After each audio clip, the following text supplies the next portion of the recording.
আবার ওই কালো গিলাফ দেখলে, মদিনার ওই সবুজ গম্বুজ দেখলে কলিজা ঠান্ডা হয়ে যাবে, চোখ সুখ পাবে, চোখের তৃপ্তি হবে, দেখার মজা মিলবে। আল্লাহ কোরআনে বলছে লিয়াশহাদু মানাফিআ লাহুম। আল্লাহকে যদি জিজ্ঞেস করে বান্দা কেন আমি হজে যাব, আল্লাহ বলে আয়েশা দেখো। লিয়াশহাদু, সে যেন আয়েশা দেখে।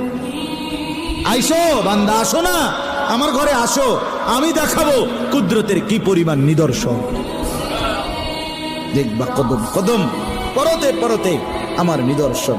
আমার ঘর দেখবা, আমার কালো গিলাফ দেখবা, হাজরে আসওয়াদ দেখবা, আমার ঘরের দরজা দেখবা, মাকামে ইব্রাহিম দেখবা, জমজম দেখবা, সাফা মারওয়ায় ঘুরবা, মিনায় যাবা, আরাফায় যাবা, মুজদালিফায় যাবা। আমি তোমারে ঘুরাবো, ঘুরাইতে ঘুরাইতে গুনাহ মাফ করে একদম মায়ের পেটে নতুন বাচ্চা বের হয় যেভাবে, নিষ্পাপ বানায় দাও।